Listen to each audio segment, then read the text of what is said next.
Good morning. Can I welcome everyone to this 37th meeting of 2013 of the Justice Committee. Can I ask everyone to switch off mobile phones and other electronic devices completely as they interfere with the broadcasting system, even when they're switched to silent. No apologies have been received. Item 1. I'm inviting you to agree to consider items 6 and 7 in private. Item 6 is further consideration of a supplementary LCM on the Anti-Social Behaviour, Crime and Policing Bill, and item 7 is consideration of witness expenses in relation to the Criminal Justice Bill. Are you agreeable to these being held in private? Thank you. Item 2. It's evidence from the Cabinet Secretary for Justice on one negative instrument, the Criminal Legal Aid Scotland Fees Amendment Regulations 2013, SSI 2013-320. Now, welcome to the meeting, Kenny McCaskill, Cabinet Secretary for Justice, and Scottish Government officials. Denise Swanson, Head of Access to Justice Unit, Katrina McKenzie, Legal Aid Policy Manager, and Felicity Cullen, Legal Services. I understand, Cabinet Secretary, you wish to make an opening statement. Please. Thank you. I'm happy to be here today to assist the committee in its consideration of the Criminal Legal Aid Scotland Fees Amendment Regulations 2013. The amending regulations do three things to the existing fee regulations for criminal solemn legal aid. They clarify existing provisions. This responds to criticism of the lack of clarity at the moment and expresses the current operation of the fee regulations more explicitly in the provisions themselves. They also increase the flexibility of fees. This responds to the concern that there is not sufficient flexibility at present. Exceptional case status will be made available, and the Scottish Legal Aid Board or auditor will have the discretion to allow a fee where one is not otherwise prescribed. And finally, the amending regulations restructure and extend provision for certain fees. Preparation fees for deferred sentence diets are being moved into the existing inclusive fee for post-conviction work, and the change in structure means that fees for preparation where a case does not proceed to trial will also be made available. And let me take this opportunity to be equally clear on what these amending regulations do not do. They do not reduce the amount of fees that will be paid to solicitors for criminal solemn legal aid, and they therefore do not make savings to the Legal Aid Fund. They do not, in my opinion, fail to comply with ECHR, and I've seen no specifics from the Law Society on how they believe non-compliance would arise, and they're not a response to a breach of any person's ECHR rights, but are a precautionary measure following the Appeal Court's comments. I hope this is useful to the committee, and I'm happy to take any questions.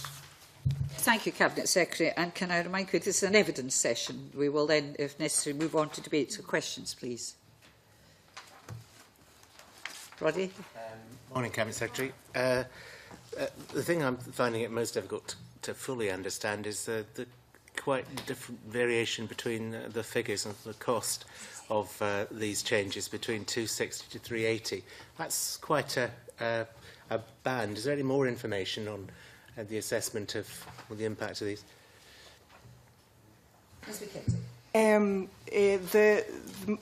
The bulk of the variation comes from the exceptional case status provision.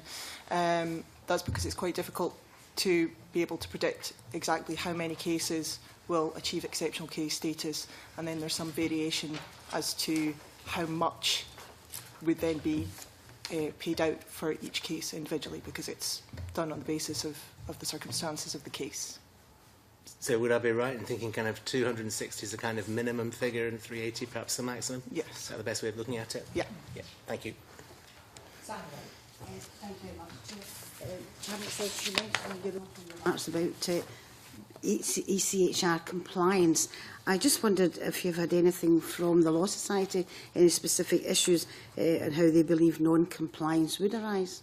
I've had none. If they provide us with specifics, then we're happy to look at it. But obviously all legislation that comes before this Parliament requires to be ECHR compliant. We believe it is ECHR compliant.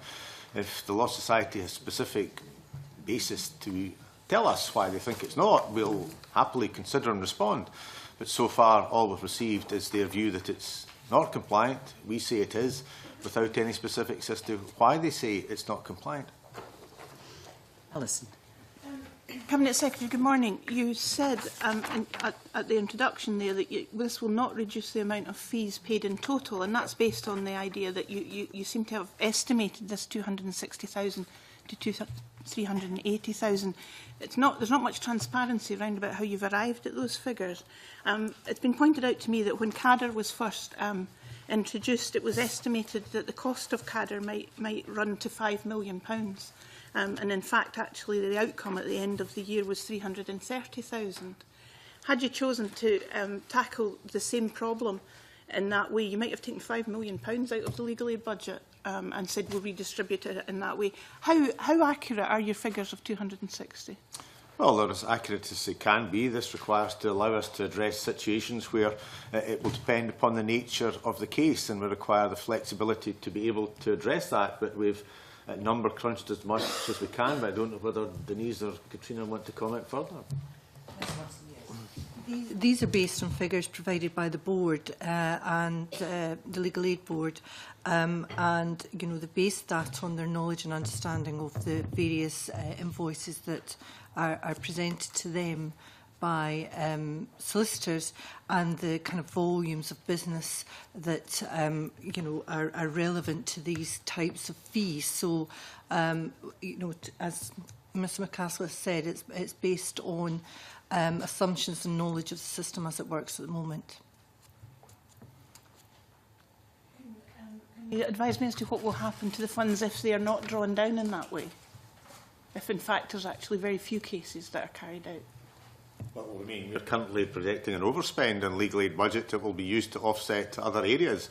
This is about us addressing court case that arose to make sure that we are compliant, to address circumstances. A lot of these things are about preparing for specific cases. Without and until we get the specific case, it's difficult to be precise because each case can be unique on its merits, but it's having the flexibility to address an aspect that was raised by the judiciary that we are making sure that we're compliant with, that we're budgeting for.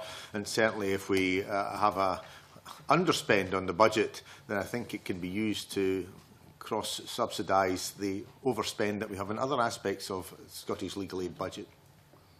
Finally, if I may, could I ask how many meetings you had to discuss this with the Law Society? We have regular meetings with the Criminal Legal Aid negotiating team from the Law Society where we raise business with them. We do that either in meetings, well, a combination of meetings and emails. So we have raised the issue with them early on in the development, and throughout the development of the regulations, we both corresponded with the legal aid negotiating team and met with them to discuss that. Not all of our meetings are specifically about one issue. We perhaps cover 3 or 4 issues at one time. Thank you. I met with the new president for a recent meeting last week. It wasn't raised, and a meeting again in the coming days. And as far as I know, it's not on the agenda, but if he raises it, I'll happily discuss it. Thank you very much. Margaret, followed by John, Pentland, followed by Elaine. Margaret. Good morning. The Law Society of Scotland says that while it's content with the provisions so far as they address the appeal court's concern, is of the view that these new provisions should not be made by what they call a reduction in detailed solemn fees. The Cabinet and the Secretary this morning has talked about a flexible approach. Could he just explain how these two statements kind of marry, and also if this approach that the government has taken has been taken before, and if it sets a precedent? I don't think it sets a precedent. What we're talking about here is exceptional case status. The clue's actually on the word exceptional. It will be the exceptional case, which we don't expect to be the norm. That will be required to be considered by the board or by the auditor. But because of the McCrossan case, because of the comments there, and that will be the subject to an appeal to is a subject of appeal to Supreme Court, we believe that this provides the flexibility that's necessary for exceptional cases without varying the general totality of the funding that we pay.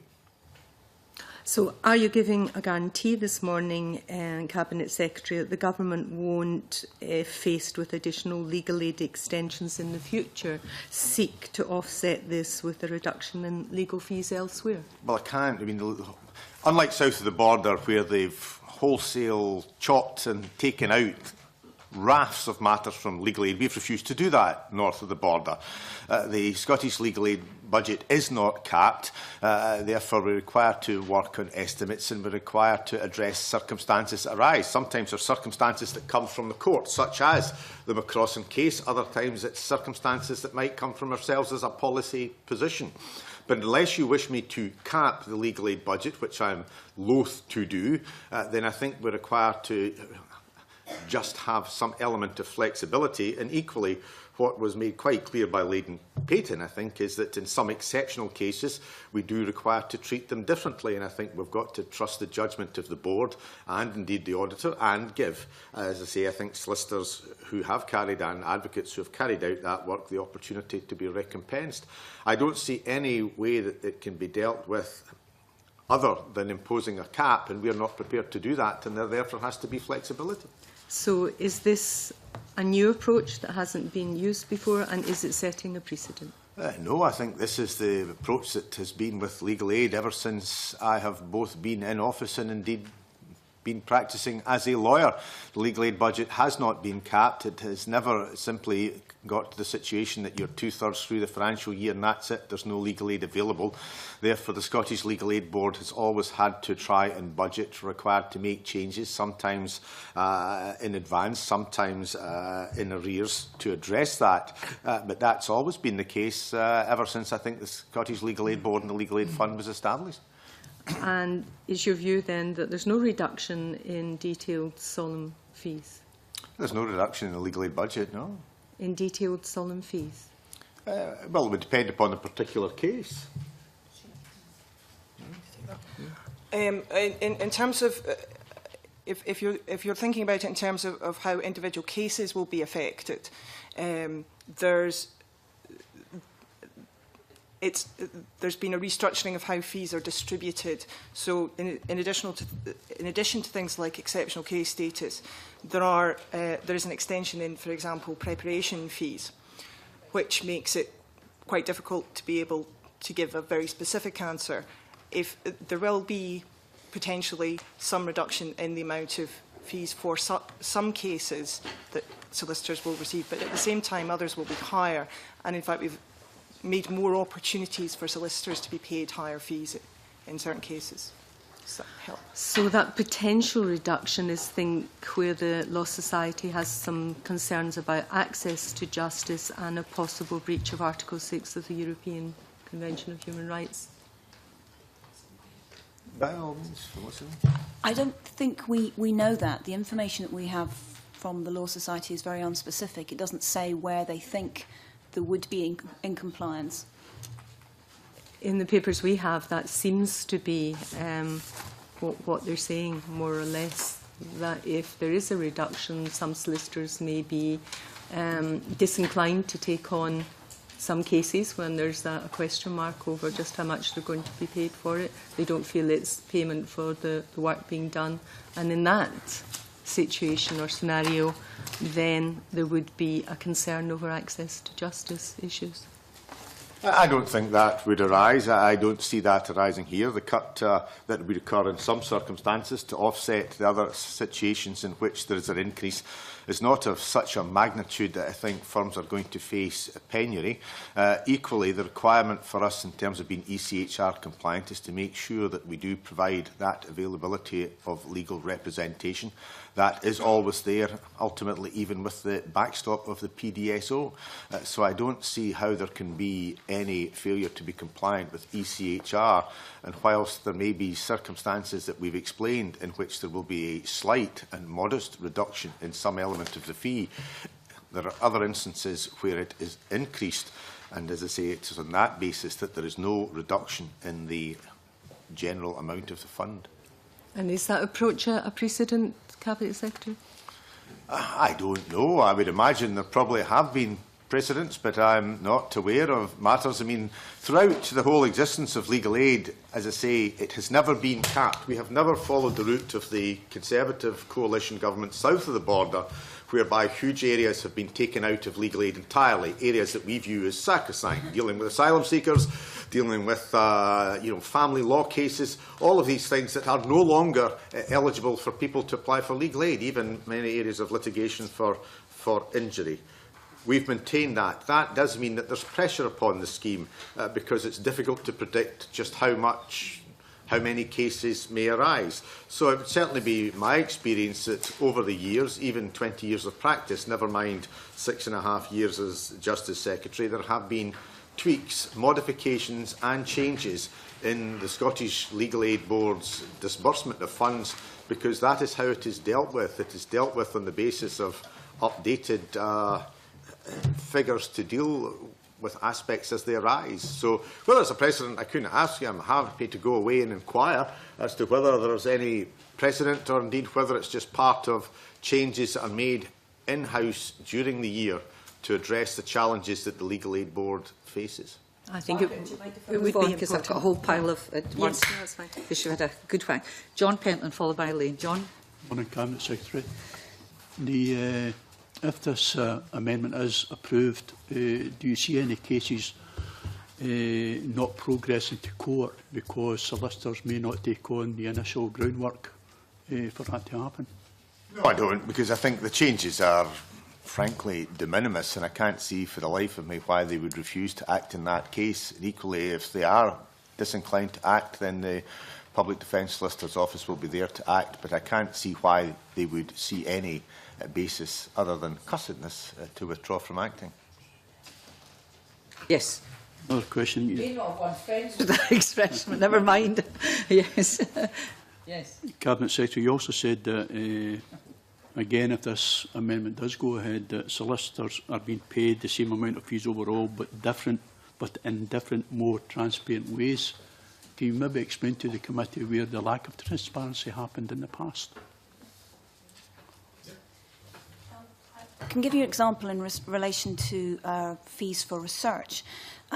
Fees for research have always been payable, but the way in which the regulations were drafted, it was sort of tucked away a bit in a corner, and it wasn't expressly saying this is a fee which applies to research being done. It was described as a fee for other work. The appeal court, I think, found that quite confusing, and I can completely understand why. These are old regulations. I mean, they've been in place for some time. And I think with hindsight, you can look back at things and think, you know, we didn't express that quite as clearly as we could be. So one of the things the regulations do is they amend the 1989 regulations to put in a specific fee. It's exactly the same fee as was there before, but it's just expressed clearly.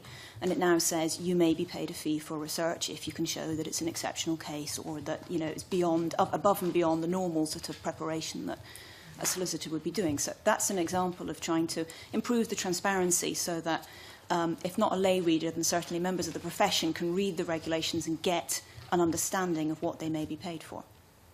Okay. Thank you. Elaine. This is a matter of interest, Cabinet Secretary. Are you able to advise how many solicitors in Scotland, what proportion of solicitors will undertake legal aid work at the moment? Do we have any idea? Significant amount, but Criminal legal aid, we have about 1,600, is that right? No.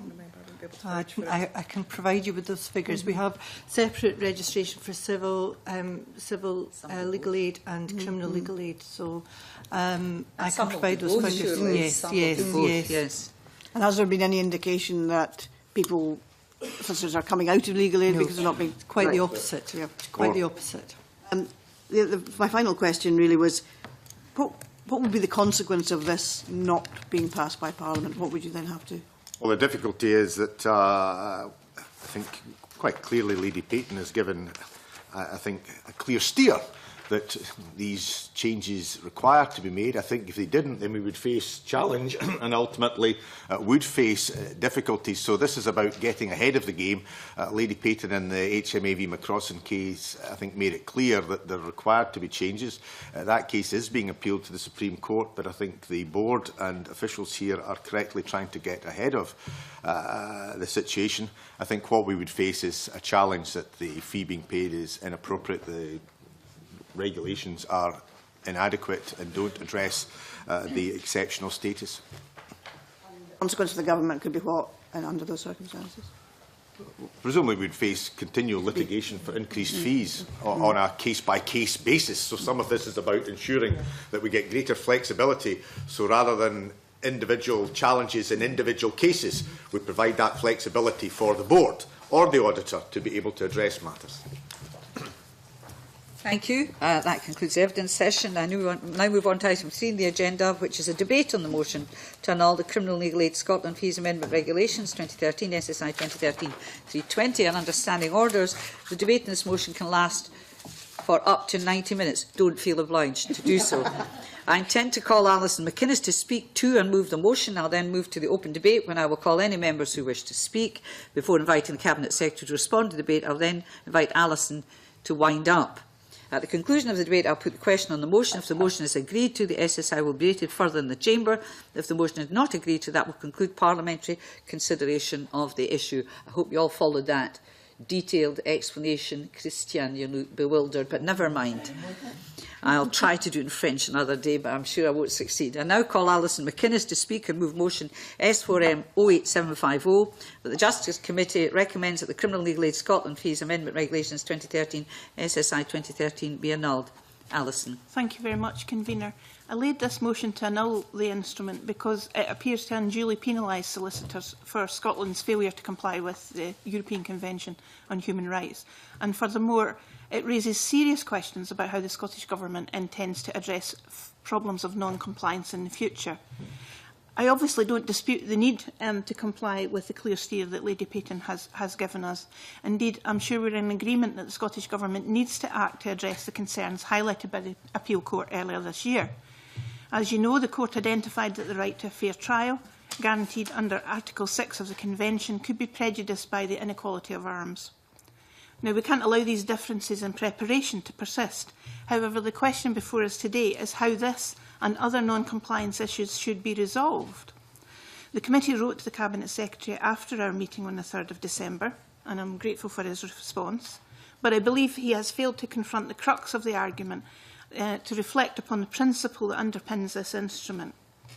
It strikes me, and indeed the Law Society, as fundamentally unfair for the Scottish Government to transfer the cost of state non-compliance onto solicitors across Scotland through a 3.65 reduction of the current fees for solemn proceedings across the board. I don't believe we've before seen offsetting of this nature to achieve ECHR compliance, and there is a danger, as Margaret Mitchell said, that it will set a precedent. In its submission, the Law Society describes this as a stealth tax, a means by which to pass a financial burden, the cost of meeting an international obligation that it owes to benefit the whole population, onto one section of the legal community. It's a means to cut solicitors' fees. And there is a real risk that in shifting the weight of the problem onto another area of the system, the Scottish Government will risk establishing the conditions for non-compliance elsewhere. And that is one of the issues that the Law Society raises.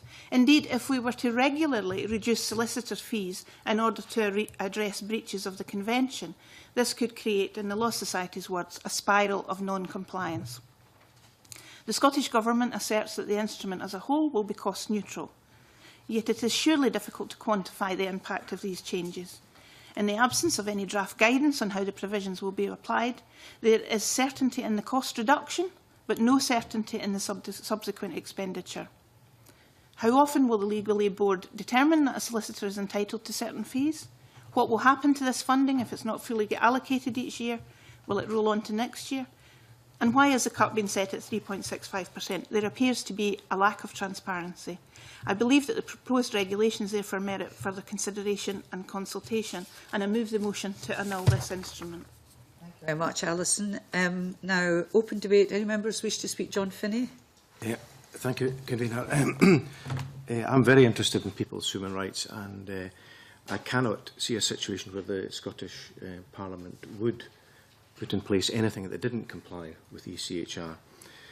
I think we have to look at the overall package here, and we also have to look at, any suggestion of a downward spiral to non-compliance clearly, I think, is emotive language that's less than helpful. But we also have to look at the financial reality of the situation here, and there are huge challenges across the public sector, and these challenges are when any legislator which has a fixed budget has the significant cuts made in it that the Scottish Parliament has. I don't think anyone would like to see a reduction in fees, but I'm reassured that the overall package remains the same, and more importantly, the overall range of coverage that is provided compared to other jurisdictions remains the same, and for that reason I have no difficulty in lending my support to the proposal. Roderick. I think there are some positives here. Kind of preparation fees for deferred sentence diets are moved into an existing inclusive fee for post-conviction work, so that's a positive. And of course, fees for preparation where a case does not proceed to trial will also be made available. So those are positives. So they're not. I think we've got to take that into account. I found the argument about a spiral of non-compliance, if I thought it was true, it would be worrying, but I think it's more theoretical than practical, so I don't think we should get too carried away with that. I also think the Law Society referred in their written submission to fees being reduced in one part of the system in order to, quote, subsidise fee levels in another, but it's not a subsidy because there are no real fees paid at the moment in that area, so I'd say it's a reallocation and not a subsidy. If this was something which is going to be repeated time and time again, obviously I would share some of Alison McInnes's concerns, but I don't think it will be.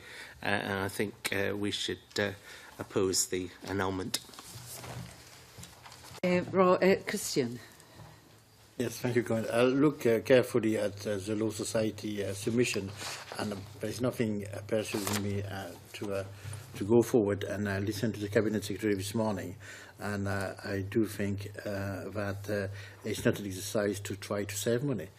To a certain extent, I don't see that it would reduce any legal aid giving away. So I will oppose the amendment. Margaret. In the absence of an assurance that this doesn't set a precedent, I'd be minded to support Alison McKinnon's annulment. Is there any way we can get that assurance this morning? The Minister, the Cabinet Secretary will not respond at the earlier. end. At the end, then Alison. Yes, Elaine. I came in this morning really not certain which way I was going to vote. I mean, really genuinely not certain which way I was going to vote on this. But I think I am convinced that this is, I've been convinced that this is to support the government's motion rather than the annulment, because although there does seem to be a significant number of solicitors still doing legal aid work, there's no evidence that people are actually coming out of legal aid work, and although there is a reduction in some fees, there is the potential for payment for some aspects of work which haven't been paid for before, and I think there is also a very serious consequence for the government if we do not pass the motion in terms of challenges, individual challenges in the future, which could cost significant sums of money. So I think, on balance, I'm going to oppose the annulment. Well, I'm not persuaded by Alison's arguments. I think that certainly the very loose description of fees for preparation, which might be somebody trying to find out what the law is, which they should have known in the first place, and it now being for exceptional cases, was an interesting point to be made, that really criminal practitioners should only have to do this preparation and reviewing the position when it's something exceptional that's put before them. Secondly, I'm very content with the route the government's taking. I don't always do this, but I'm very content with the route the government's taking in protecting the integrity of legal aid, and despair of what's happening south of the border when people are being deprived of access to legal aid in many, many important cases, and appreciating the tight budgetary constraints across the UK. I think the government's made the right decision about legal aid in Scotland. One thing I would say, however, is while I will not support this motion, is that I would want to monitor the impact of this in due course to see if the arguments put forward by the Law Society was going to come to fruition, and that will be easier for us to see whether in fact it happens very rarely, what the impact will be on other financial areas and so on. So I'm not persuaded, Alison, by this, but I do want to measure the impact of it in due course to see if it has the consequences that we have before us. So with that, I now move on to Cabinet Secretary for your summing up, please. Thank you. I don't believe there's any undue prejudice at all. This matter will be cost neutral. I think, as Rod Campbell correctly said, it's more a reallocation rather than anything else. In terms of ECHR, it is compliant, I think, as John Finney correctly alluded to. There would be delays and consequences if we do annul this. The point made by John Pentland was a good point, but if this matter is annulled, then the likelihood is that there would be individual challenges that would not only have a cost, but would also possibly delay ongoing criminal proceedings. That is the situation we would face there. This does provide greater transparency, and I thought the point made by Felicity Cullen from regulations as far back as 1989 shows that these circumstances have just been allowed to left. In regard to the final point made by Margaret Mitchell, this is the historic difficulty that you face in legal aid, and it's about striking a balance. You can have time in line and everything is done to the minute and every individual item done, or you can have block fee. Now, there's good reasons to argue for both. If you go for time in line, then it costs you an awful lot more, because not only is probably the bill bigger, but the costs of with accounting for both the individual lawyer and indeed the board is greater. If you go for block fee, then you get things quicker. Sometimes, as with block fee, people will get paid more than they would have in a time in line because the case is simple. In other cases, you get paid less because the case is that bit more complicated. This is about trying to provide some balance to that calibration between time in line and block fee, so that when we have exceptional circumstances that would otherwise be dealt with, you give some greater transparency and flexibility. You get the benefit of moving away from everything being time in line. You get the benefit, as I say, of perhaps keeping costs in the swings and roundabouts, but you also provide some opportunity when there clearly is some manifest wrong to those who are having to put in a great deal of amount of effort. And the point made by the convener is right. You may be taken to know the law, but there will be some cases where the law is novel, being researched or whatever, and this provides some flexibility for it. That's why I move these regulations. Alison, can I ask you to wind up the debate and indicate whether you wish to press or withdraw? Thank you. Well, as the Law Society noted in its submission, if the Scottish Government is accepting that it has to act to ensure state compliance, then it is its responsibility to make and fund the necessary changes. This is just fundamentally not fair. We've heard that this is an exceptional case status, so we know it's not the norm, and it might be that there are no cases in any year. So how can it be that the general totality of funding is paid out in solemn criminal cases? It just can't actually be the case. This proposal cuts fees levied on every case, and yet not all solicitors will carry out these exceptional cases, if indeed there are any in any one year. So fundamentally, there's a sense that this is cutting fees without proper consultation. I accept absolutely that we must comply, but the issue is who funds the compliance. If this is annulled today, then the government needs to come back with a properly resourced option, and we don't need to scaremonger about further cases of challenges, because you just need to go back to the drawing board, talk to the Law Society and find a more sustainable way forward. Compliance can only be achieved through ensuring that the system is sufficiently resourced. And whilst I appreciate the legal aid budget is operating under significant pressures, I know that the Law Society has worked with the Scottish Government in recent years to identify savings that could be made. I acknowledge the pressures on budgets, and I don't hide from the cuts in England, but it's a lazy argument to rely on that. We're a devolved Parliament, and we should make what's the best decisions for Scotland. I hope that members will back this motion to annul and enable Parliament as a whole to consider the instrument, and I will press the Thank you very much, Alison. The question is that motion S4M 08570, the Criminal Legal Aid Scotland Fees Amendment Regulations 2013, SSI 2013/320 be annulled, be agreed to. Are we all agreed? No. No. Those in favour, please raise their hands. That's in favour of annulling. Those against, please raise their hands. Any abstentions? I'll give you the vote. 1 for, 7 against and 1 abstention. The motion is not agreed to, and that therefore concludes parliamentary consideration of these instruments. Thank you very much, Cabinet Secretary. I'll keep going. We are required to report on the instrument, and members content to delegate authority for me to sign off the report, which will of course reflect the OR. Thank you very much. I'm going to suspend for a couple of minutes to allow witnesses to be turned and changed, please.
Very much. Moving on, because time presses, item 4, Criminal Justice Scotland Bill. It's another evidence session, and it's now on court procedure provisions in the bill. Now, welcome to the meeting Sheriff Principal Edward Bourne, who conducted the review of Sheriff and Jury procedure, Mona Williamson, Project Manager, to the review, Stuart Walker, Scottish Court Service Secondee, to the review. I've never got to say that word before, Secondee. So that's a lovely word. Jerry Bonner, Secretary, to the review. I understand, Sheriff Principal, you wish to make an opening statement, please.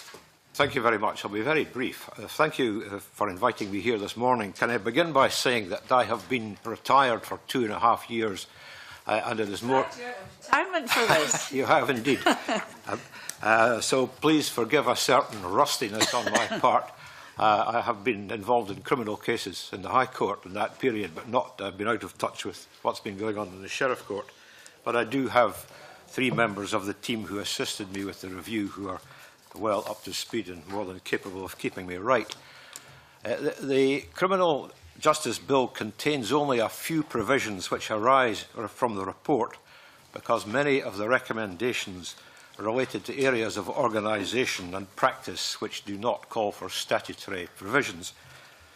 But the main problem, as you'll perhaps be aware, which was identified and addressed in the report, was the waste on a large scale of the time of victims, witnesses, police officers and others in being required to appear at trial diets which did not proceed.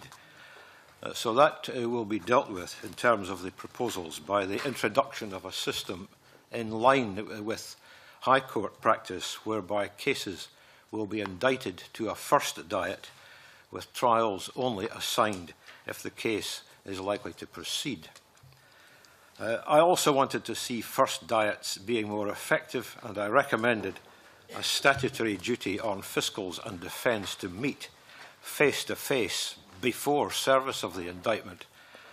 Now, that recommendation has not been accepted in its terms, but the new provisions will introduce a statutory obligation to communicate within 14 days after service of the indictment, and will require the lodging of a joint statement of preparations 2 days before the first diet. And I can say that I can understand the reasoning behind that, and I am content with these proposals, albeit they don't exactly reflect what I recommended. Beyond that, the remaining provisions in the bill are in the main consequential on this change of procedure, in particular the recommendation and proposed removal of the 110-day rule and its alteration to 140 days, which may give rise to some issues. That's all I wish to say at this stage. I hope that helps to set the scene. Thank you very much, Sheriff Principal. Questions? John Finney. Morning, panel. I'm wondering, Sheriff, if your decision that the meeting should be compulsory was an indication of failure under the previous system. Yes, in a word. I heard, first of all, a lot of sheriffs say that they gained the impression that the first time the Crown and Defence spoke to each other was at the first diet. They hadn't done it before then. And equally, I heard from defence solicitors who said they couldn't get hold of fiscals, and just as many fiscals who said that they had difficulty speaking to defence agents when they wanted to do it. It seemed to me that the clearest possible way forward was to make it a statutory duty on both parties to communicate. To what extent did you determine, or did you indeed determine, that staff demands in the Crown Office Procurator Fiscal Service contributed to these lacks of communication? Well, it was quite difficult to get down to the bottom of that. I mean, at times one got the feeling that it simply boiled down to the inappropriate operation of telephone lines. There was something as basic as not being able to get through on the phone that at times caused it. But I cannot help but feel that because of the pressures the present system generates in terms of all the work and scurrying around that has to go on at trial diets, because everything's being resolved at the last minute, that had a would have a backlash further down the line in that fiscals who ought to have been available to speak about cases were in fact speak about cases at an early stage of preparation, were in fact too busy trying to sort them out at the stage when they were due to come to trial. The issue of telephones is something that's raised with me as an elected representative, and it's a similar situation with the Police Scotland, where you have a centralised telephone system. Is it as stark as that? I mean, do they exchange telephone numbers, defence and fiscal, direct lines? Well, I did hear from defence agents that they had been provided with hotline numbers, and that they didn't work. But I mean, I'm talking about 3-4 years ago, and I mean, I know that communications have improved, particularly in terms of email over that period.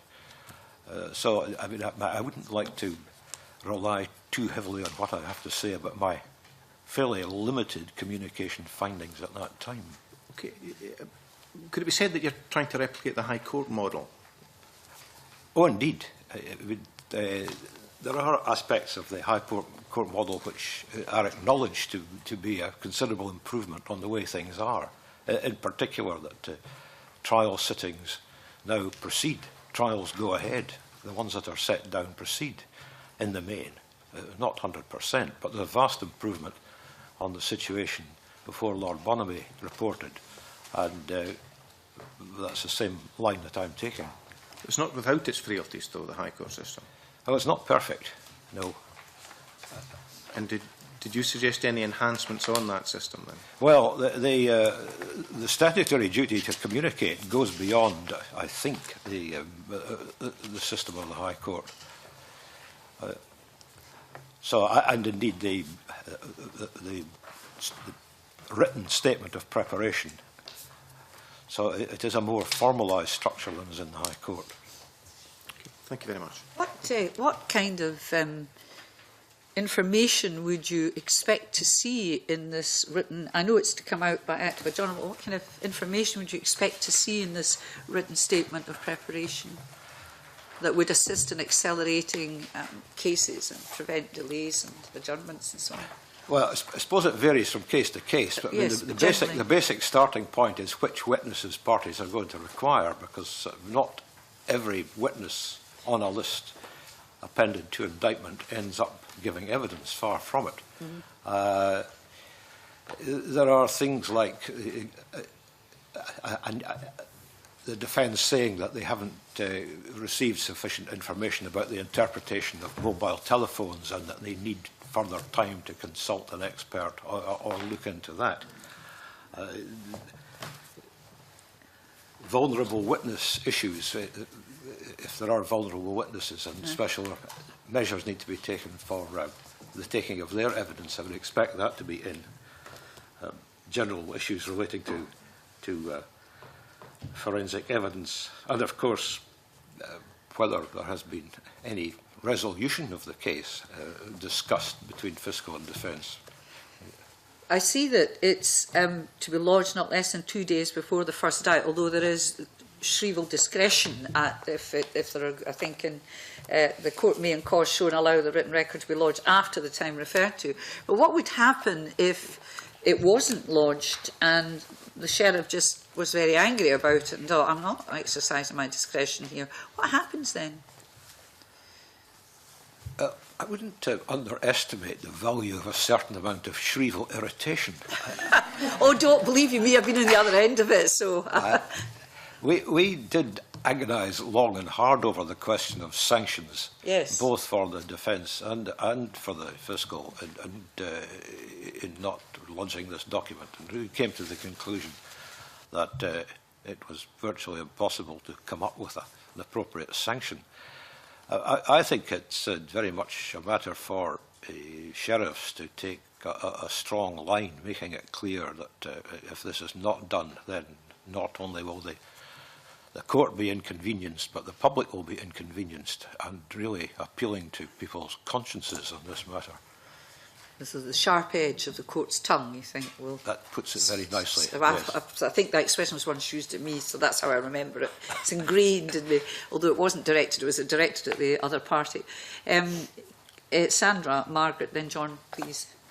Thank you very much, Convener, and good morning. I do welcome your report, having been on the sharp end of witness, as you might say, and I'm sure as others here have too, the churn and the lack of communication between prosecution and defence is something that really needs to be dealt with for victim and witnesses' sake as well, and the general public too. So I very much welcome your report.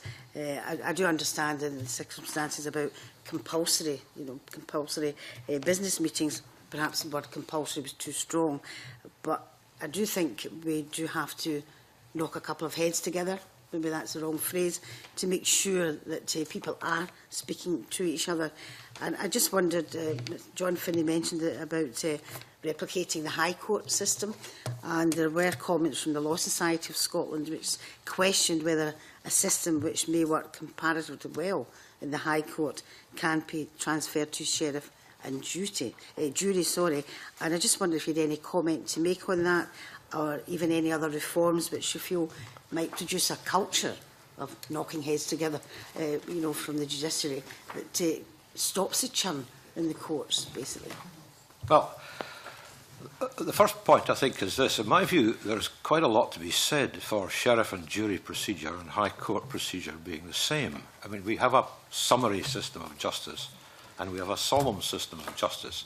And purely from the point of view of professional familiarity, it makes sense to me not to subdivide solemn procedure again and have different types of procedure for the two courts. The second point, I think, is that the culture you speak about is one which should plainly be common to both. There are a number of cases which start life on petition when one doesn't know if they'll be in the High Court or sheriff and jury. So there has to be a certain degree of common approach to it, in all cases. But I think the third factor is this. In fact, it's a joint factor, but the sentencing power of the sheriff has been increased not so long ago from 2 years to 5. It is likely, when the wider reforms proposed in Lord Gill's review go ahead, that a much larger volume of cases will be dealt with by sheriffs. And the fact of the matter is that at the top end of the sheriff and jury scale, there is not much to choose in terms of seriousness and complexity between the cases which are going through that court and the cases which are proceeding in the High Court. So I think the argument in favour of making the two systems pretty much the same is quite compelling. Thank you very much. I'm just waiting for the Sandra White knocking heads together amendment appearing. I think that would get our attention. Margaret, followed by John Pentland, please. Good morning, panel.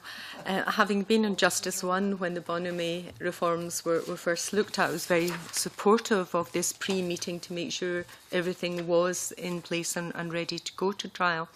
However, there have been some concerns about just how practical it is to try and replicate the same system in the sheriff and jury cases, given that the numbers of solemn cases are much higher there. And for example, last year 691 people were found guilty in the High Court compared to 4,298 found guilty under solemn procedure.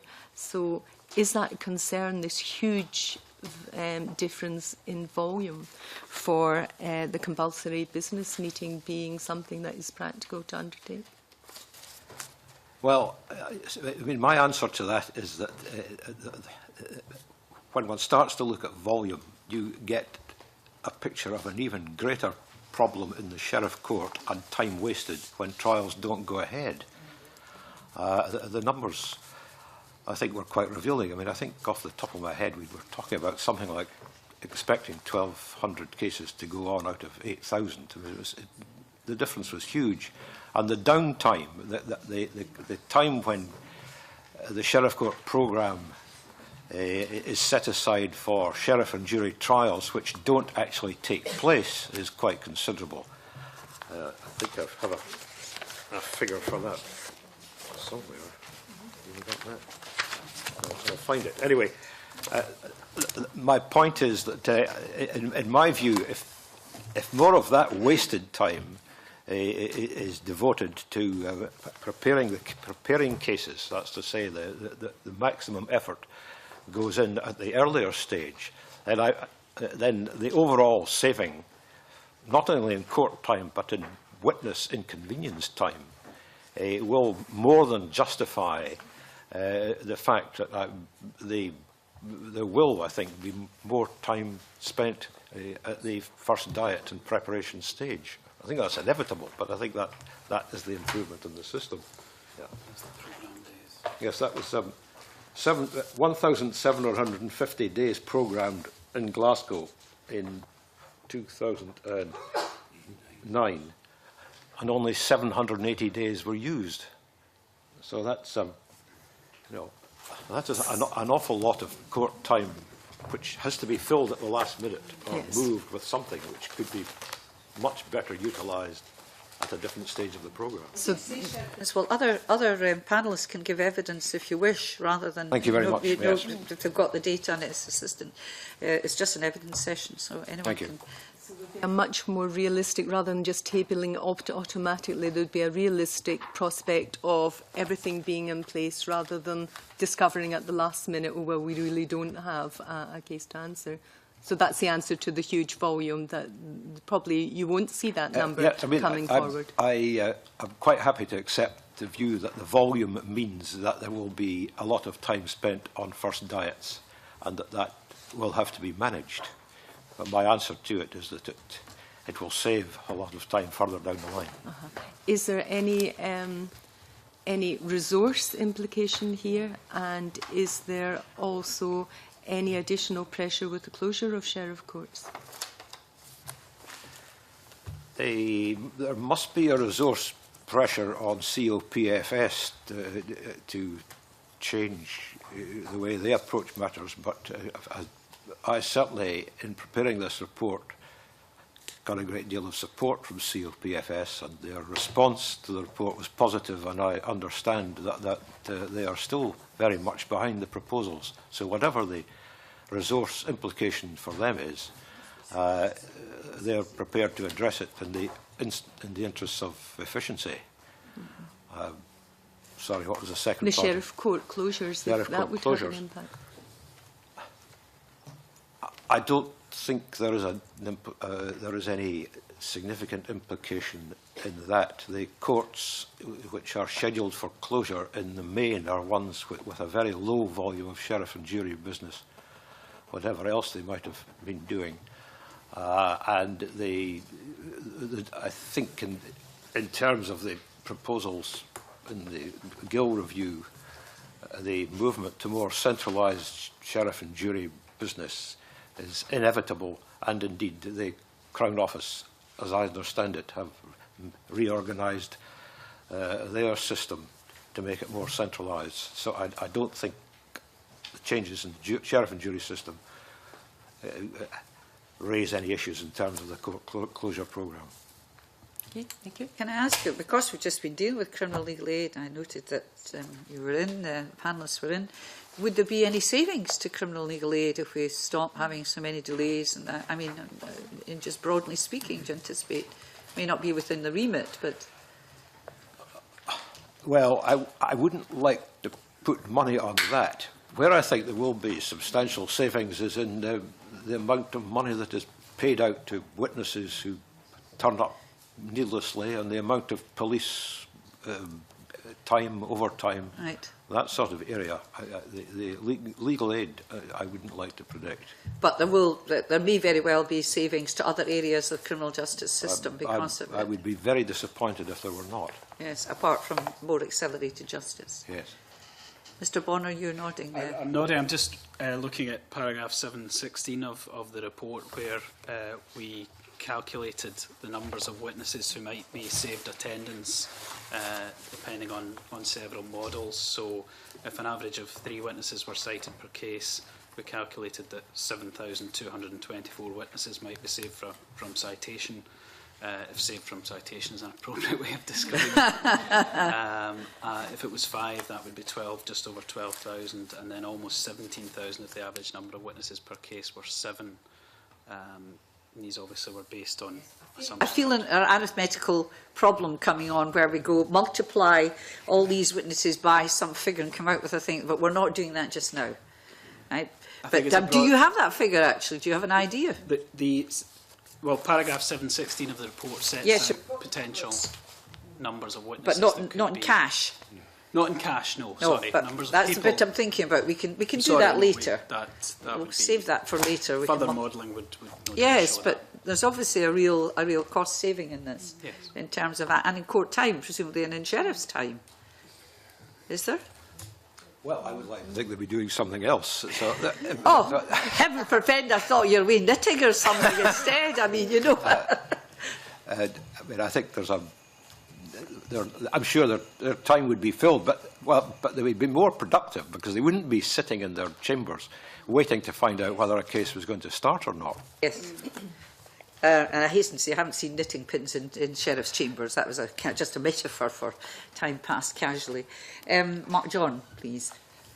Thank you, Convener. Sheriff Bowen, you did say that you're 2.5 years away out of the system, and, you know, please excuse me if you're feeling a wee bit rusty, but can I advise you, I'm 20 years out of the steelworks, and if you think you're rusty, how do you think I feel? But anyway, the question that in your report you recommend that the establishment of a compulsory business meeting, and you also advise that this would be appropriate. Do you think that sanctions should be applied if people fail to attend these compulsory business meetings? Well, the first thing is the compulsory meeting recommendation hasn't been picked up in terms of the bill, but what there is now is a statutory obligation to communicate whatever way you do it. And I can see the thinking behind that, so I'm quite happy with that. But as I think I said earlier in relation to the question about the lodging of the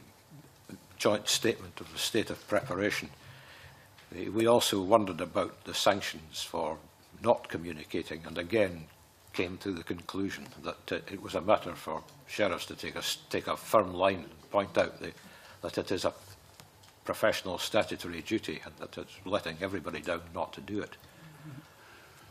Follow. I may say there was, by and large, everyone professionally who I spoke to appreciated that this was the right thing to do. I mean, this is not something which is being forced on either the defence solicitors or the fiscals. They want to do it. So I don't have any difficulty with the notion that they're going to say this is all too much, other than possibly resource problems. But I hope that with the enthusiasm that the Crown Office have shown for that they will pick that up without difficulty.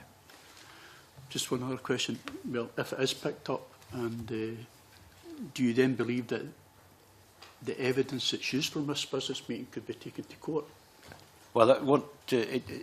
It's not evidence as such, apart from the fact that there may be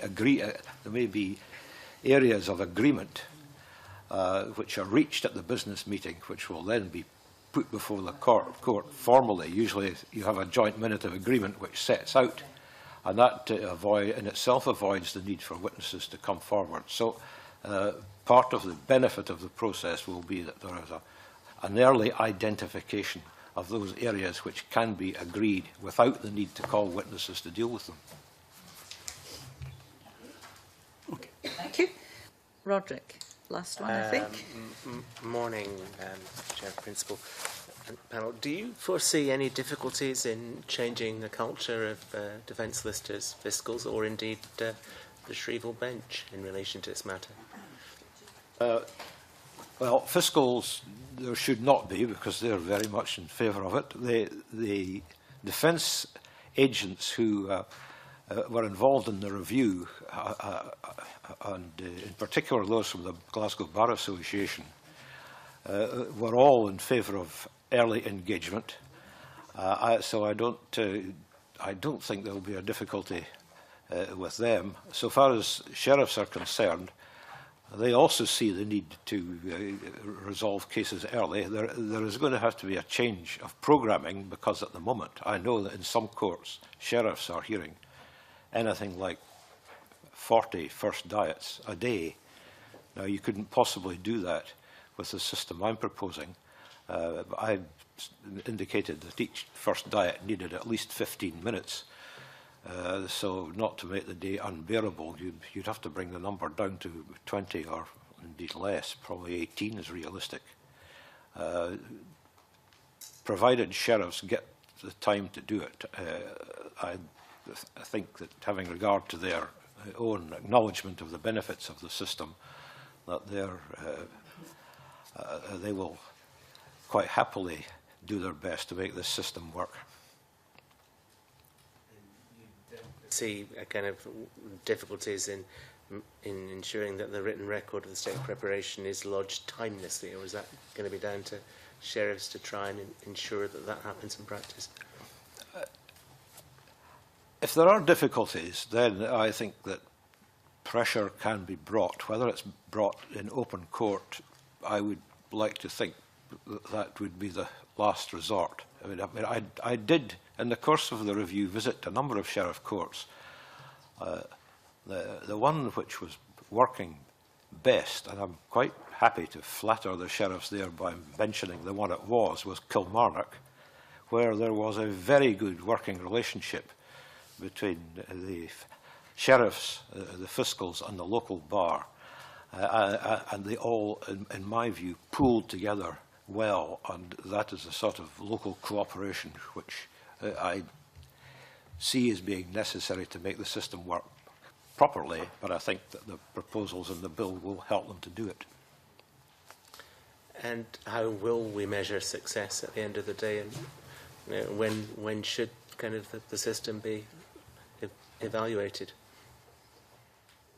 The only true measure of success will be when every single sheriff court jury trial which is set down for trial proceeds to a conclusion. You'll never quite get to that because some people will always change their minds when they get to the door of the court. But if we have a marked reduction on the sort of figures we've mentioned this morning about wasted time at trial diets, then the system will have succeeded. Chair. Sorry, I beg your pardon, Mr. I was just going to add for completeness that Chapter 10 of the report makes recommendations on monitoring and evaluation. Okay, thank you for that. And we will, of course, have the other participants in this in the next panel, Roddy. Margaret, you told me this is a very short question. This is a test. I want to know if this is a short question. Sandra White is the master of short questions. Okay. The increase in time limits for various solemn, various stages of the solemn cases have been recommended because you can't pack more and prepare effectively. Without that, in an ideal world, would you have preferred that the resources were increased in order to meet the current time limits? I suppose the obvious answer is yes, but it's difficult to see it. The starting point in Scotland, the time limit which Lord Bonamy referred to as the jewel in the crown, is the fact that we don't keep people in custody for more than 80 days without telling them what the charges are. The indictment has to be served within 80 days. And that, when you think about it, in a case of some complexity, is a very short interval of time. And it's what follows from that that necessitated the recommendation that the 110 days be raised to 140. I have to say that in the climate that we're now in, where cases are far, far more complex because of such things as DNA analysis, mobile telephone analysis, looking at CCTV, it is rather difficult to see how you could make our timescales any shorter. To keep the 110 days, you'd have had to reduce the 80, and I don't think that's possible. Thank you, that's helpful. quite a short question, not the shortest short question. Can I thank you all very much for your evidence? Thank you indeed. And I suspend for 5 minutes. Now you get a cup of tea.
Right, can I just resume, please? And I welcome to the meeting our second panel, John Dunn, Procurator Fiscal, West of Scotland Crown Office and Procurator Fiscal Service, Grazia Robertson, Member of the Law Society, Criminal Law Committee, Law Society of Scotland, Michael Meehan, Faculty of Advocates, and Cliff Binning, Executive Field Services, Scottish Court Service. Good morning to you all, and it's on the same topic. And can I have questions from members, please? Margaret. Can I ask, morning panel, can I ask the implications of this reform on the Crown and Procurator Fiscal Service? Just self-nominate if you let me know. Mr. Dunn, yes. John Dunn, yep. Implications for us, the opportunity to allow us to focus on the cases which are actually required to go to trial in the same way as they did in the High Court. The opportunity to reduce the number of witnesses brought to court. The opportunity to have cases brought to trial on the first occasion, minimising inconvenience to witnesses and jurors. To learn from the lessons of what happened in the High Court. I don't think we can replicate it because it's a different order of business that we see between the High Court now and the Sheriff and Jury Courts. But informed by the experience of what happened in the High Court, which Mrs Mitchell will remember from Justice 1 Committee, where we were and where we are now is a very significant change. You'll recollect, before Lord Bonamy started his report, the High Court at its highest and worst point was having 1,605 cases indicted into the High Court per annum. That now equates, on average, to 750 cases indicted into the High Court per annum, and of those, 300 required to have evidence-led as trials. If we can capture a proportion of that in the Sheriff and Jury Court, where we've got 6,000 cases roughly per annum, that'll be a good place to be. And specifically on resources, because a number of the witnesses in the written evidence have particularly cited the Crown and Fiscal Service as being under pressure. Yet when we hear evidence directly from them, there seems a reluctance to say that there is any pressure on resources. So we've got quite diametrically opposed views. Obviously, we're living in times of requirements to make public sector savings, so that puts pressure on all of us, inevitably. But we've attempted to deal with that by organising ourselves in such a way that we can actually cope with that. So in the past, I'd caused recently to look at what I used to do, but back in 1989, and I would do a little bit of this, a little bit of that. I'd do some case marking, I'd do some summary trials, I'd do some Sheriff and Jury trials, I'd do some High Court preparation work. Jack of all trades and arguably master of none, we are now organised along lines of federations, which are larger groupings of what used to be our 11 areas, and within the federations along functional lines, so that you're actually doing a proportion of the business which allows some degree of specialisation. So yes, there's pressure, but we've dragooned ourselves in such a way that we can try and accommodate that in light of the savings we have all had to make. Any other panelists wish to come in on any of this? Mr. Binning, are you wanting to come in? No. No? Don't make little movements, you see, with your hand. I think you were wanting to come in there. Mr. Meehan.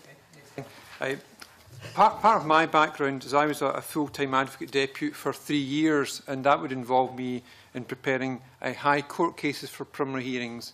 And a point which has been made by all is the scale was very different. In, say, a 4-week primary hearing cycle, an advocate deputy would spend 2 weeks preparing cases, and there would be 2 weeks where there were hearings taking place, not being in court every day. And on average, I would think of maybe preparing maybe between 10 and 15 cases, which might seem a very small number, but there could be 5 accused drugs cases, which are a huge amount of productions, murder cases where clearly every detail is very, very important in terms of linking things. And given that size of caseload, the person preparing the case would have read every single page of productions, every single page of witness statements. So it meant when you were speaking to the defence, you knew the case back to front in terms of agreeing evidence and negotiating a plea. A difficulty with the Sheriff and Jury model is it seems highly unlikely that you could ever have a fiscal deputy involved in dealing with sheriff and jury cases having that number of cases. And what can then become a factor is, if you're not as well apprised of the case because of the sheer volume of cases you've had to prepare, it's not as easy to discuss the case or negotiate. And I've heard of people saying that it's only at the trial diet where the fiscal who's going to be prosecuting the sheriff and jury diet has watched the CCTV or has gone over the papers in that detail that the plea has then been agreed. I'm sure the committee is aware, but it's not always apparent from discussion. The impression is given of the defence suddenly offering to plead as guilty or the accused changing his mind. Sometimes there's more of a middle ground where perhaps because the evidence is scrutinised more carefully, or sometimes even because Crown witnesses do not turn up, and that was the expectation, they may not turn up, that a plea is then negotiated at the trial diet, which would not have been accepted at an earlier stage. Margaret? I'm finished. Nobody else is... Oh, sorry, Ms. Roberts. Sorry, I just wanted to say on behalf of the Law Society that from the defence perspective, clearly the suggestion here of meeting and attempting to resolve cases which are resolvable assists the defence. It assists defence solicitors in knowing which cases to prepare for by way of a trial, of having some degree of knowledge as to when that trial may take place, because at the moment it's often unclear whether a trial allocated to a sitting may take place in that sitting or may require to be adjourned to a later date. So there would be that element of certainty. So clearly in our response we have supported the measure. However, I think it would be unfair if we didn't indicate that the resource implications are not a minor factor here to enable this to serve the purpose for which it's intended. That there does have to be proper resourcing, because there is obviously the potential, if it is not properly resourced, for in effect there to be delay further in the system, because the clear suggestion is if the sheriff is not satisfied that both parties are prepared for trial, he will not fix a trial diet. So clearly if both parties are coming to the first diet not fully prepared, then there could be further delays in the system, and that's why the Law Society response has emphasised the financial implications, taking on board the comments made earlier about the financial reality that we are now working in and the changes that has imposed upon us over the previous years and reaching where we are now. That's for the defence and the Crown and Procurator Fiscal Service. Well, yes, I would say so, yes. Both have to be properly resourced, properly organised in such a way that we can meet. The suggestion that we need our heads knocked together, I understand it is quite an understandable response, having heard what Sheriff Principal Bowen said. But can I assure you that when John is sitting in his fiscal's office and I'm sitting in my defence lawyer's office, we're not sitting having a coffee, wondering what to do next. We are both in our ways endeavouring to resolve cases that are resolvable and to prepare the ones that are not resolvable to ensure that we can proceed to trial. But there are difficulties here, but we do recognise the benefit of the suggestions made in this bill with regard to meeting at the appropriate time and identifying those cases. Thank you, Convener. My concern is that we're hearing different evidence from the Crown and Procurator Fiscal Service about their managing perfectly well, and the evidence that we're having from others that isn't necessarily the case. Can I just ask, just for clarification, you made an interesting point for me, and that was in the preparation of a case, that it might be a different member of the PF team who deals with the cases it goes through. From what Mr Meehan was saying, when you know the case, and if you're handed it as advocate, you read it inside out. But sometimes it may be the case that the party dealing with the case for the Crown, the PF side of it, may simply, the first time they really had a good look at the papers, maybe I've got this wrong, is with the trial staring them in the face because other people have looked at it before. Is that the case? I mean, would there be lots of fingers in this pie before it gets to the trial? What we aspire to do is minimise the number of fingers in those pies, if you like. It's not always the case that you can have the same person dealing with the case from cradle to grave, if you can put it that way. Let's take Glasgow. It's the busiest court by a long chalk. What we're trying to do is organise ourselves into teams so that the case preparers that are preparing the cases sit in the same team as the case prosecutors. Right. It's inevitable that there will be instances, many instances, where you can't have the same people dealing with it from the start to the finish. All you can do is try and maximise the conditions whereby you maximise the chances of that being the same person. That's helpful, but does this, by bringing this in, does this concentrate minds, let's put it like that, in that, you know, when somebody is looking at the papers in a prosecution and it looks, well, this is going to go to trial, it then gets a certain focus because you've what's one more, a more concentrated focus, because this statement, this record has to be lodged within a certain time, and therefore it draws it together in a way. I'm not saying that there's it's slipshod or tardiness within the Crown Service, but you know, this will concentrate minds more, so the case has to be sharp and focus has to be made earlier. I think your comment's fair, and that represents a change in ethos in the way in which we're undertaking our preparation of the cases. Previously prepared a Sheriff and Judy case for the purpose of reporting to Crown Office to get Crown Counsel's instructions on indicting the case. So essentially it was a report to someone else to get their permission to indict the case. Nowadays, our case preparation living document is prepared as if it were a trial document to try and apply that focus, preparing for trial if it's a trial. And I'd like to make the point that if all that happens as a consequence of this is we add another layer of procedure without changing anything else, I don't think it's going to work. We have to change the culture. Let me quote you, June 12 to June 13, there were 769 cases resolved by plea at the trial diet. That was 16% of the caseload. If the only thing we do is move a proportion of those pleas, if not all of them, to an earlier stage, that's got to create capacity to focus on the cases which actually are trials, all things we need to do. I check where the witnesses are, cite them, check which evidence is actually required, see what can be agreed. All these things are good things to apply to cases which actually are going to go the distance and have witnesses giving evidence in court, and to focus the issues. And the tools are all there. Section 257 in terms of agreement of evidence, Section 258, statements of uncontroversial evidence, defence statements under Section 70A, all the tools are there. It's not for me to comment on judicial management, but I think it's well known that part of the culture here is to apply the same shrivel management to Sheriff and Judy cases as we see now in the High Court. Yes, thank you. Margaret, you finish. Sandra, followed by Elaine, please. Thank you very much, Convener. I was interested in what you said just there, Mr Dunn, about change the culture. It was one of the questions I was going to ask. I wouldn't say about knocking the heads together, but I thought it was, you know. Yes, well, I'll do it again anyway, but certainly that's what... certainly if I'm out and about in Glasgow, people would say to me about the situation. No. I'm just talking about general members of the public when they are called to be witnesses for weeks and weeks upon time.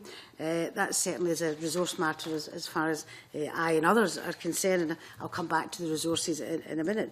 Regarding the change in the culture, what other differences? I mean, you've all agreed that the early meetings are correct. We could move along with that. Anything else you could suggest that maybe improve the culture between prosecution and defence lawyers who actually do get together? There are three things which will make this work.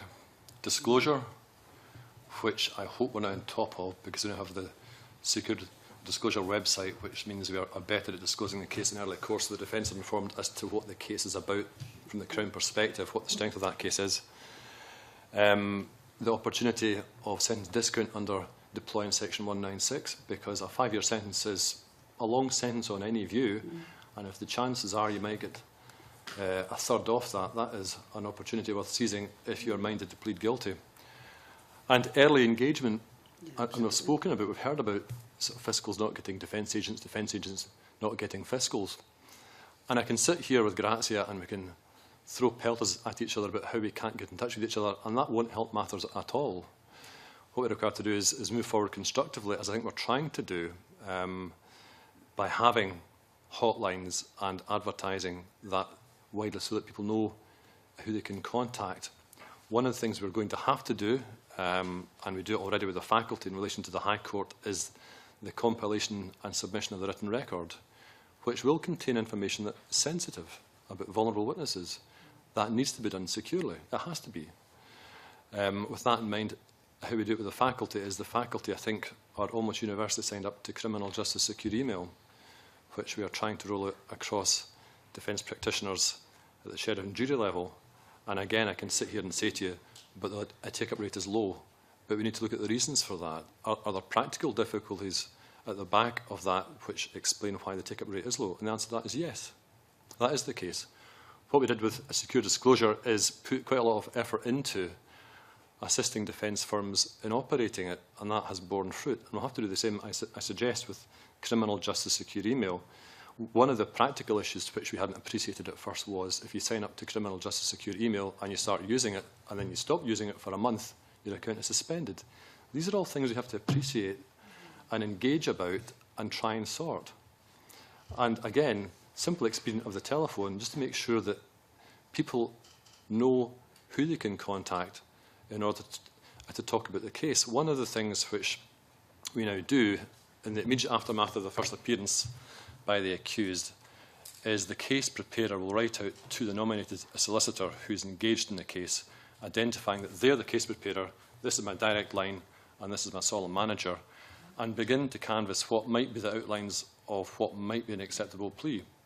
That is very early in the process, probably too early to have anything meaningful discussed, but that information is there in early course. Where it starts to become slightly adrift in a jurisdiction such as Glasgow is where the case goes into the court system and the sitting system, knowing who's got it then. That's, again, a piece of work we'll have to work on so that people know who to speak to, because communication here is going to be everything. The court service got a role here as part of the triangle, as it were, with the defence and prosecution and the court itself. From the, I wouldn't necessarily see a kind of active role in the sense of court service personnel or staff playing an active kind of facilitation role in that particular context. From the perspective of the programming of the business of the courts, then I can reinforce what's been said earlier by Sheriff Principal Bowen and by others, and that is in the context of the programming of the business of the courts, then what we seek to do is ensure the expeditious disposal of business and the best use of available court time. Now, both of those are predicated on there being the best level of certainty that is possibly achievable at the first diet, and that is certainty of intention as to plead, certainty of preparation and certainty as to length. Now, from those perspectives, the greater the level of certainty there is, then the more effective the programming of the court business will be in relation to achieving its objectives. But this criminal justice secure email that you have, who sets that up? How's that set up? We sponsor it. The other bit I was going to ask is, you know, because we all use email and attachments and everything in here for a lot of our business. So this record, is that going to be lodged in as an attachment in e-form? This is why I was bringing in the court, so that these things, you know, the communication between you, yes, we are ready, this is here, we can send it as an attachment or an email, this is what we have putting down as a record and what we have a minute of agreement, this is all going in. Is that all in train, is what I'm asking? It's all in train in the High Court, I believe. I think the written record is submitted electronically in the High Court, and that's the aspiration I personally would have for the Sheriff and Jury Court as well. Why is that not? What's the problem? We don't yet have written records to submit, but the issue is actually extending the secure email out to the defence community is at an early stage. Right. It's not been without its practical difficulties. One of them being it's actually not owned by COPFS, it's owned by the Ministry of Justice, so we don't have complete control over it. Okay. But that shouldn't prevent us from working upon the issues which are preventing people communicating so as we can do so securely, because I reiterate, it has to be secure. Of course, we appreciate that. Yes, it's very sensitive information, can't be in public domain. Yes, I'll take Ms Roberts and I'll take Mr. Just very briefly, I think we've mentioned that in our written evidence about In the High Court, the Crown submits, in effect, their bit of the closed record, and then we do the same from the defence perspective. It's not a collaboration and working together to produce the one document. And I think no, but your minute of agreement, if there was also a minute of agreement following on from that, is that put in that has to be put in collaboratively, obviously? Yes. But if I could just emphasise with regard to the putting in of the record, I think the Law Society had indicated that a system akin to the High Court system where each puts their record in place rather than is requiring to meet and do that together would seem slightly more sensible than the way it's devised here. That's just a practical way. So all we're saying is if we use the same system as the High Court for lodging of the closed records, lodging of the records, that would assist. Let me get my terminology. I know, I was thinking that. Mr. Meehan.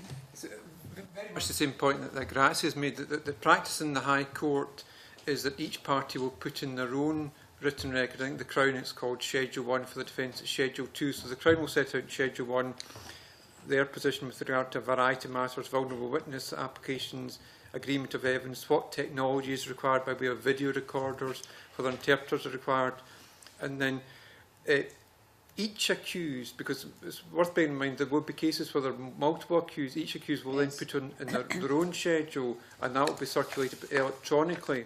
And I think there could be real practical difficulties if you're trying to get everybody together to put in one document, because unless everyone gets together, then one can't move forward, where if the prosecution can prepare theirs, submit it to the court, copy other people in, and each defence party does likewise, it means you're say in a 5 accused case, if there was one accused who perhaps had sacked his legal team or there was some difficulty, or perhaps he or she had disappeared, nothing might be done.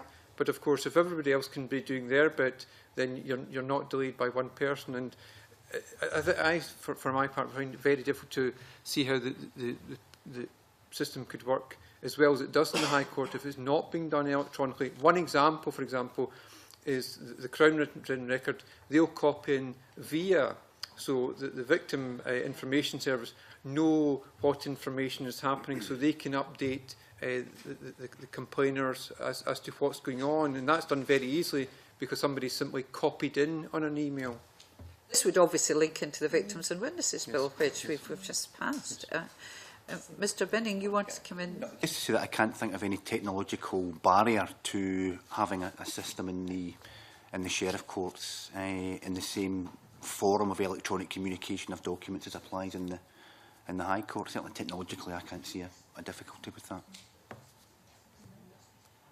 Yes, Sandra, yes. Thank you. I think we've kind of wandered a wee bit, but very, very good. It's kind of important to tease this out if it's about information sharing. Yeah, absolutely. I would have picked up in some of the stuff, but you've picked up Preempted on that. you, sorry. Preempted, sorry. I just wanted to ask Grazia, the Law Society, in regards to the question I asked Mr Dunn, about the cultural change.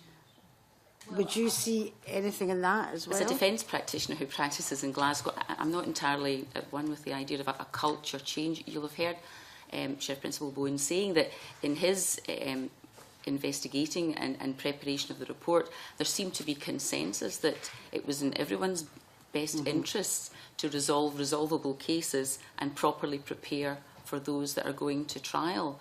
And so it's not to say that the profession are reluctant to engage. There is a sort of sad realism born out of bitter experience that as the years have gone on and it's become more difficult to resolve cases for a variety of reasons, that there is an expectation that matters will not progress, and there's perhaps an element of that. However, if the systems can be set up properly resourced, I hate to keep going on about this, but properly resourced and properly implemented, then this clearly could work, and there can be savings to the public purse by way of witnesses not requiring to attend court unnecessarily and matters progressing at a reasonable pace. And that's in everyone's interest, and it's in the interests of the defence solicitors as well. Chair, yeah, I was going to come on to the resource aspect, but obviously I think you're in agreement that things have to improve for not just the court system, but for witnesses and victims as well, and accused. Yes, there is a recognition that it doesn't help the perception of Scottish justice if members of the public are attending court, not having matters explained to them, having to go away, come back, and of necessity there's some information that cannot be imparted to witnesses in a case. So sometimes the full explanation of what has gone on has not been made clear, and they obviously go away with a very poor impression of what has gone on, and that leads to the suggestion that we are all sitting around not doing a great deal because they can't see what is being done. And there's also an added issue with regard to jurors. You have jurors perhaps attending, not being used, unimpanelled jurors having to come back and forward. That's very wearing in people, and I do have sympathy when I see them day and daily attending court and perhaps having to be sent away. It may not always happen, but when it does happen, it is unfortunate, and anything that could ensure that there was a lessening of that would be to the benefit of all. Yeah. I may say it's not a perception, it's a reality for many, many people who do turn up in court, whether they be jurors or witnesses who aren't called, and then the trial stops, maybe after even 6 months or so. So it isn't a perception, it's a reality to a lot of people out there. And I must admit, I think some of the information that's given out via the court services is very, very good. Texting, phoning, letters, etc., etc. It's just a churn that's a problem, you know, most people see. I wanted to touch on the resource implications. Now, I think Mr Dunn had mentioned about the High Court, and we're looking at replicating some of the practices. At the moment in the High Court, 1,600 cases, 750 cases, and out of that, 300 actually went to court. Now, I would say that was a resource saving if you could put that down to that level in a sheriff court, improve on that has happened in the High Court. You mentioned witnesses' expenses, people turning up in court. Yeah, monetary terms, I think there would be a saving. So therefore, any savings could be put in to resources such as computerised as well. But it's not just about monetary saving, it's about, you know, basically people, you know, being saved, the bother even of having to turn up when nothing actually happens either. So I just wondered if, when you mentioned, Grazia, about resource implications, is that about setting up the computerised system? And surely if we are basically saving money in witnesses' expenses, people having to turn up, any monetary savings from there could be put into other resources?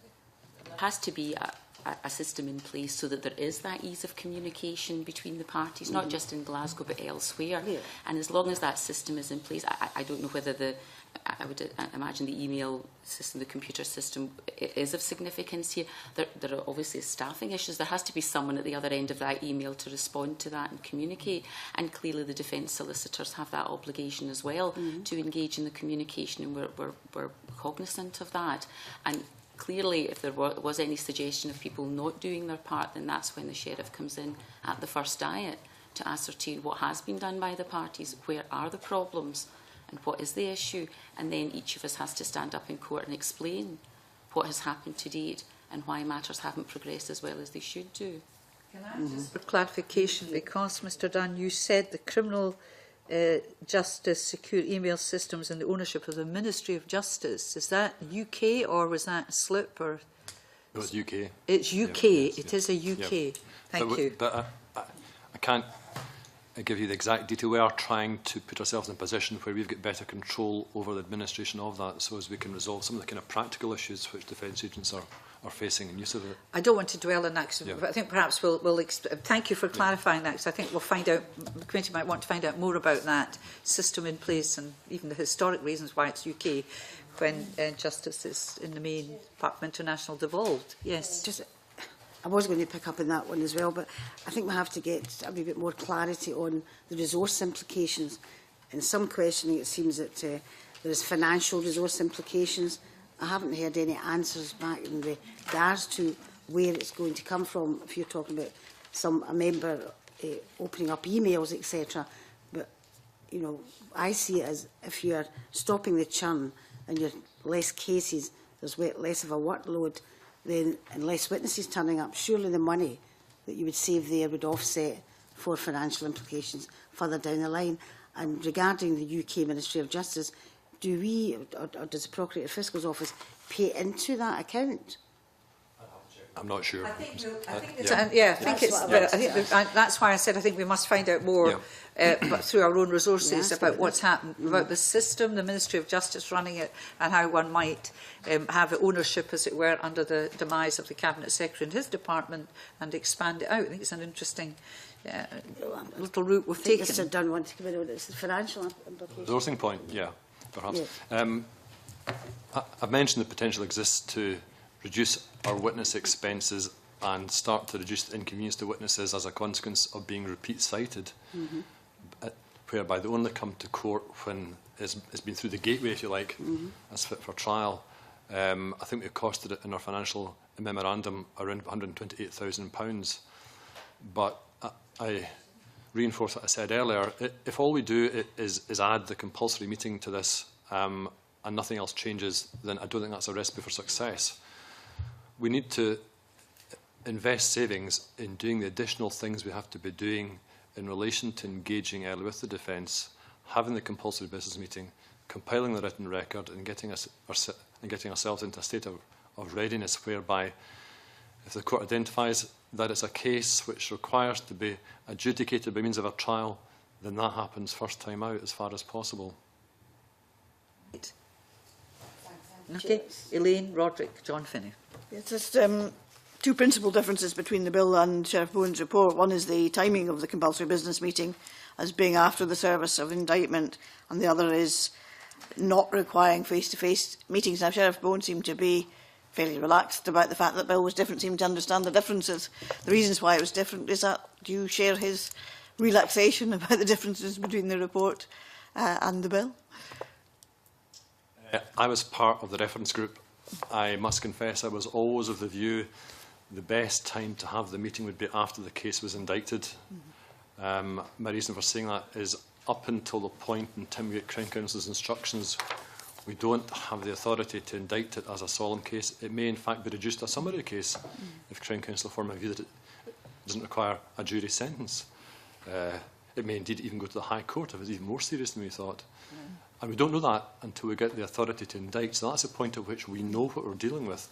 To start communicating beforehand, and there's nothing wrong with that, but there are issues which we can't yet address. The first question I would imagine an accused person is going to ask is, well, okay, I've got the petition, which may bear a close resemblance to what the charges are on the ultimate indictment in some cases, but not in all cases. The first question they might be asking themselves is, what am I being charged with? What am I going to be pleading guilty to here? Which might work in some cases where there's only one charge, but not in other cases. So communication, yes, is a good thing. And because the compulsory meeting is after the case is indicted, is not a bar to speaking to each other beforehand. It means that the point at which you're required to communicate is after there's that focus, into which forum is the case going? Is it a jury case? And what are the charges? And that's when the detailed engagement has to kick in. So I'm quite happy with that. Yes, the Law Society would support the idea that the timing suggested in the bill is the appropriate time. Just a wee query about the financial implications, because I think Mr Dunn mentioned the figure of 128,000. According to the financial memorandum, the total cost of Sheriff Bowen's provisions is 87,000 a year, but the possible savings is 228,000 a year. I just wondered, is there a reason for the discrepancy? Figures to yourself. I'm reading from the ones which were submitted by COPFS, the ones I have anyway. Right. Identified savings in relation to witnesses, 128,000 from recollection. Oh, that's your savings, sorry, yes. Yeah. So, they've got the overall, that's 228,000. And for admin costs, an additional 6,000. Right. And do you think those estimates in the financial memorandum are quite reasonable? Because that's a significant saving from the proposals overall. Yes, I think they probably are realistic, given what we've seen in the High Court. But as I say, there will be additional costs as well, Yeah, we arising did from mention 87. additional parts of business. Yeah. Thank you. Thanks, you. Roderick, followed by John Finney. Roderick. Thank you, Convener. May I just refer to my register of interests, a member of the Faculty of Advocates? The bill provides in relation to the written record of the state of preparation, although this is supposed to be a joint agreement of the parties, it's the prosecutor who has to lodge the written record with the Sheriff Clerk. I just wondered in practice whether this was going to put extra pressure on the Crown Office, basically to make the running here in this procedure? And does it really not have kind of significant resource implications? I think, as Grazia has referred to, if we're required to have the single document, that could be quite onerous, especially in a multiple accused case. But the practice, as I understand it in the High Court, and Mr Meehan will correct me if I'm wrong, is that there are separate written records, or proportions of the written records. And that doesn't mean to say that we are all blindsided to what each other have submitted, because that will be copied across so that we are all aware of what we're recording as the output of the communication which has been undertaken. So if it were the case there was a single document compiled by the Crown who is required to chase down every defence agent in a multiple accused case, that could be quite difficult. But that's not how I perceive it as actually operating in practice, and how it operates in practice in the High Court. Okay. So as far as the bill is concerned, though, you're happy with the way it's drafted in that respect in terms of the written record? I think it's how it's drafted for the High Court as well, but there's an understanding that jointly it sort of essentially refers to an awareness of the contents. Okay. Sorry, Mr. I mean, I didn't check the proposed bill against what is in statute for the High Court, but certainly what I indicated earlier on in my evidence is in fact the practice where people do put in their separate written records. Clearly this is fresh legislation, and I would think with some minor amendments, taking out, for example, where it talks about joint preparation, then that could be done, and also I think in subsection 4 about the prosecutor lodging the written record with the Sheriff Clerk, so it may be, instead of being a joint written record, it's the individual written record, and it'd be each party lodging with the Sheriff Clerk a copy of that party's written record and intimating a copy to the other party. So I think minor amendments could be made to reflect what is presently the practice in the High Court. Just going back to Mr Campbell's point about the Crown making the running, albeit the position is that it's individual written records, the Crown do tend to make the running in that it does tend to be the Crown which will issue their written record to the parties first of all, and then others come in. There's no rule requiring it has to be the Crown first, but very often the Crown written record will be circulated to parties, and then the defence parties will send a written record to the High Court of Justiciary while copying in the Crown. Yes, I think, Roddy, you're referring to the fact that there's confusion here, that may be confusion. It looks it to me. I think it's obviously something we can reflect on. I think because it refers to joint, prepare a written record, and then it's singular afterwards, the written record must, there's an inference there that there's one record being lodged. Is that not the case in these sections? That's, well, yeah.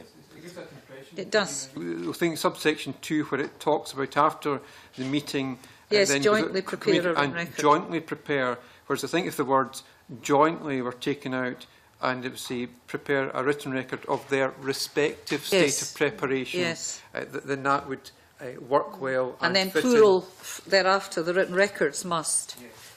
Presumably if there's multiple accused, you would have multiple records or multiple defenders or whatever. There is a suggestion in the Law Society written response that comments on the same issue, that the requirement for the joint written record could be misleading or lead to difficulties. It's been, if you like, nuanced in the practice note delivered by the High Court in 2005, which talks about the parties must prepare a joint written record of their state of preparations with regard to their cases, and says the written record must be a joint one, and then, although it may contain separate statements of the prosecutors and the accused representatives' state of preparation, so there seems to be a degree of nuancing in there as regards how it's going to be submitted. Thank you. Just referring back to the first panel and to Sheriff Principal Bowen's kind of comments on the question of culture and kind of, and without misrepresenting Sheriff Principal Bowen, I seemed to think that he took the view that culture, we were halfway there at least in terms of culture change by the attitudes that had been displayed to his review. Do any of you disagree with that and say it will be more difficult in practice? Change culture, or content with? I think it's fair to say that with enhanced judicial intervention, it's going to bring a rigour to matters, which is evident in the High Court. As to whether that's a bad thing or not, I suspect not. Does that mean taking people into chambers and not in saying chambers. stuff? No, I know I'm in public as well, in front of open court, and a busy open court, but I'm talking of both sides might be involved, and there was displeasure. I take it sheriffs would also have a quiet word in the ear as well as do it in open court, yes. I mean, I spoke earlier about the absence of sanctions in relation to the written record not being submitted and parties not being prepared, and what the practice note says is that the High Court judge would regard that state of affairs as unacceptable. But the reality is that those provisions have been in place for some 8 years now, and I'm not conscious of there being any occasion when there hasn't been a written record submitted. And of course, there is a sanction for the Crown, of course, if you remember, because we have time bars which are required to be operated to. So if we didn't comply with the legislation, the court could properly say, well, you've got a time bar about to expire on X date. I'm not going to extend it because you've not done what you should do. Oh, that so would be bad news. That would be bad news. Yes, Mr. Meehan. I wonder if I might come in. So far as the written record form, which is complete in the High Court, that has been revamped relatively recently, and that if the parties are not in a position to fix a trial, then they need to give detailed information about when the party was first instructed, when disclosure was made, and that will provide the preliminary hearing judge with detailed information setting out, before the case calls in court, various steps along the way of what has been handed over. So both the Crown and the defence forms have changed somewhat in relatively recent times, so that type of information is available, which will inform the judge, and presumably if one was to then conduct a review in later years, that will contain very useful information about why cases maybe were not ready to go ahead when they should have been. So the Activer Journal, I think it was maybe about a year ago, changed the form to provide more information. That's the advantage of what is contained here, where what's to go in the form, I think it's subsection 6, is to be prescribed by Activer Journal, so that can be amended as people become used to working in practice and what works, what doesn't work, what could be improved, what could be left out, that type of thing.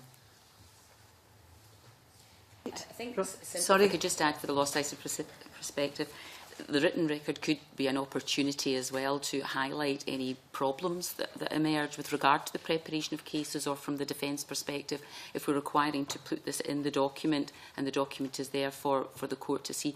If there do arise any issues that in the earlier stage of the preparation of the case, then that may be highlighted by the written record. So it would be a good opportunity to focus on any problems that might occur. If, for example, a simple one, CCTV footage, having that copied, having that disclosed, checking the quality, having it assessed.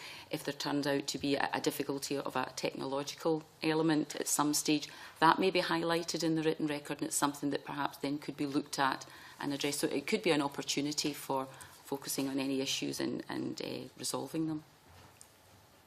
Thank you. Roddy, thank you.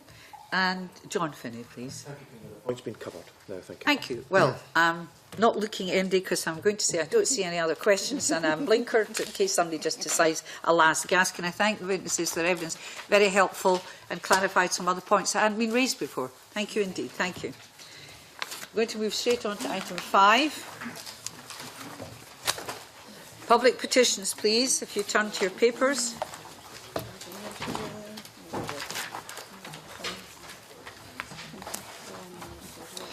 Didn't notice that bit about the record being single then plural till it was raised, but it's kind of a wee bit of tidying up.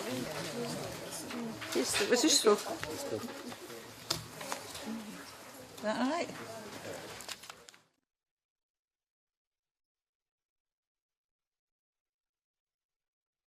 Go on, please. Next item 5, please. Petition P1479. This has been referred to us by the Public Petitions Committee recently by a petition by Andrew Muir calling on the Scottish Parliament to urge the Scottish Government to amend the Professional Legal Aid Scotland Act 2007 by removing any references to complaints being made Timiously, members will have on their desk a letter from the SLCC and our Law Society to the Minister with proposed amendments to the 2007 Act. Do members have any views on the petition, first of all?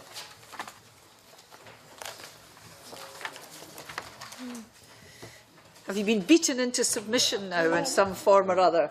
Elaine? There's obviously something behind the petition which is not clear from the papers we've got. But, I mean, most complaints have to be made within a certain period of time, and that's quite normal. I mean, whether it's the Ombudsman, whoever it is, that generally there is a time period whether you have to make a complaint. I would have thought that the exceptional circumstances already are covered, but obviously some of these issues are being looked at by SLCC at the moment. But maybe we need to get a bit more detail from the individual about really what his experience was that caused him to raise this petition. John? It was in the paper we received at paragraph 11, page 2. I wondered who the stakeholders were and how you would establish stakeholders.